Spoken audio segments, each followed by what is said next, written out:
What is going on, my broskies? My name is Toadski and I am back again, here to bring you guys yet another One Piece Treasure Cruise video.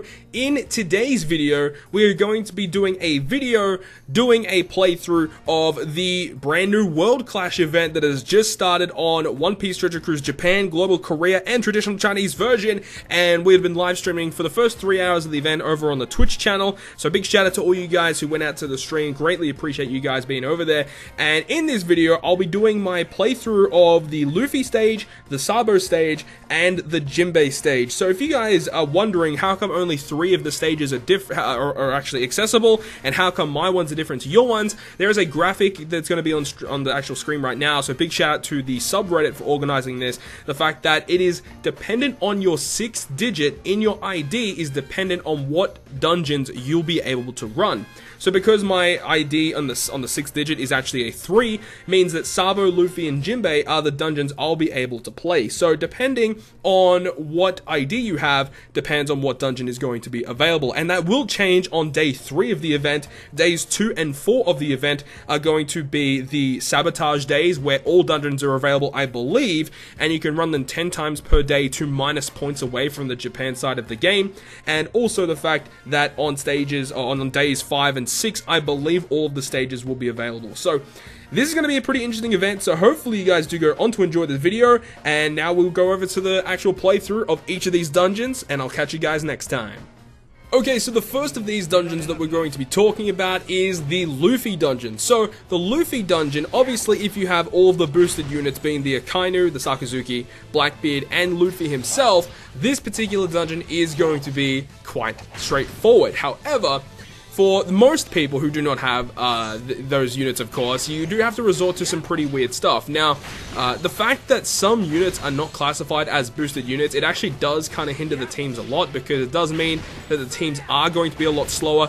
And for all 3 of these teams that you guys are going to be seeing, I do use V2 Shanks as a captain, because for color-based teams, Shanks is going to be your captain. Like, if you want to run some sort of color teams, for the most part, Shanks is just such a versatile unit for these color teams. Now, Shanks is actually really dope for all of these, because not only does he give you, a really good captain effect for all of your different colored teams that you need to run against these bosses, but he provides your cruise type boost. He also provides your cruise orbs. He's just a fantastic unit overall.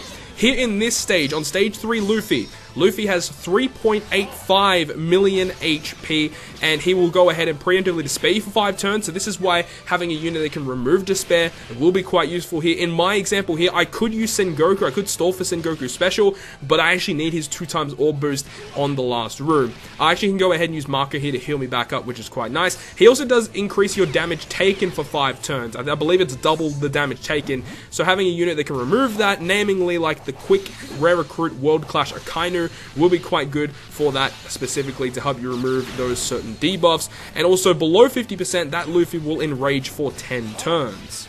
Now, stage 4 of each of these fights are very similar. They all have some mob characters and an Elder Turtle. The Elder Turtle drops relatively often, so you can go ahead and fit up a little bit of XP for your certain colored units. So here we have the final boss, Luffy. So Luffy has about 10 million HP. He has a defensive shield. However, the defense is actually not that significant. You can break through it if you do have enough damage output. As you can see, I do have to use the Sengoku special for the 2 times orb boost. Sengoku is the only unit on my crew that is not a point booster, not a clash point booster. And also below 50%, this Luffy does enrage, and below 20%, he does like 500,000 damage. I did it a little bit before, and he's like 520,000, so it's pretty crazy. So obviously you want to try and take him down before you get him below 50 or 20%.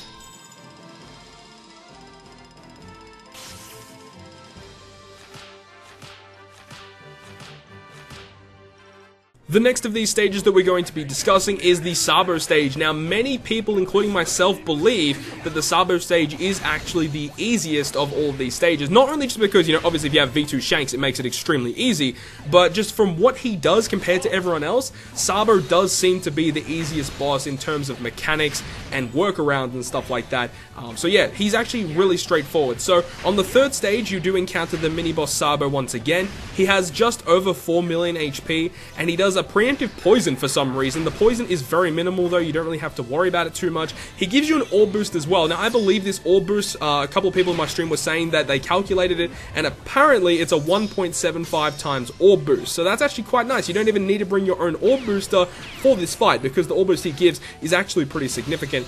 And he also does increase the chances of you landing on a matching orb, but you can see that he actually has locked your orbs for 5 turns. Now that is extremely useful, especially when it does come down to that last stage, because it means after you kill Sabo, he actually will revive, and having the effect to have all of your orbs already there is actually super duper useful. But yeah, as I said, he actually does revive. I believe this Sabo has, I think it's around 7 million, maybe 8 million HP, might be a little bit less than that.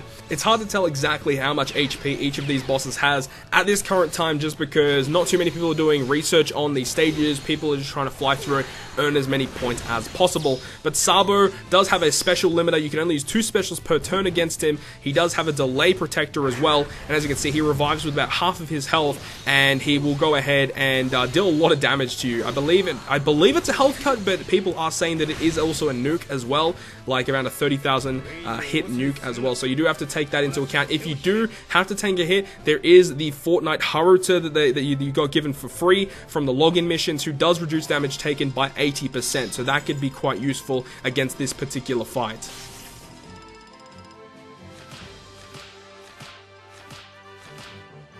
Now, the last of these 3 stages for me personally today is the Jinbei stage. So the Jinbei stage, I think a lot of people are going to struggle, because Jinbei is extremely tanky. Like, he has about 10 million HP, and without, some really good Psy units, you are probably going to struggle against this particular fight. Even though on the tips page it does say that Jinbei is a Dex character, he does change his typing into a Int character. Now, once again, you do have the miniature boss Jinbei on stage 3.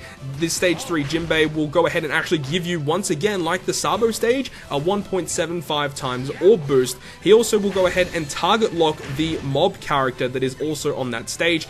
Do note as well is the fact that that mob character has extremely high defense. Like, you can't really bust through it. You do have to use a fixed damage dealer to get rid of that guy. Otherwise, you can use combo hits to kill him. I believe he has around 40 HP, so it will take about 2 turns to kill that guy naturally, and you are target locked to him, so having a fixed damage dealer makes the stage very, very easy. Once again, on stage 4, there is, the other stage with an Elder Turtle and some mob characters. The mob characters on this stage aren't very hard to beat. They don't have high defense or anything, so you can just kill them naturally. And then, the stage 5 Jinbei has about 10 million health. It might be a little bit more than that. He is very, very tanky. And the thing about this boss Jinbei is that he will go ahead and lock your chain at 1.23. So having a unit that can remove that is going to be extremely key. Now, the unit that I use in particular is the Psy Rebel Crew Jinbei. You can see on my crew, he will actually remove that as well as give me a combo boost, but you got to remember, if you're using Shanks, use Shanks first, because his combo boost is much more significant than the Psy Jinbei's boost. The thing about this Jinbei that also a lot of people might struggle against is the fact that when you kill Jinbei, he revives with, I think, 240,000 HP specifically, and both of your captains are blown away for 2 turns. So you need to have a sub-unit that can do decent damage to Jinbei and kill him. The target units I see a lot of people use are Gear 4 Luffy, because his special will instantly kill him on the revive, as well as Invasion Garp, who will also be able to kill Jinbei upon his revival. But that has been the teams that I've used for the Day 1 World Clash event. Hopefully you guys have enjoyed this video. If you guys have, make sure to smack the like button down below. If you want to stay up to date with all the content I post, including more One Piece Treasure Cruise content, make sure to hit the subscribe button down below. But other than that, guys, I'll see you guys within the next video.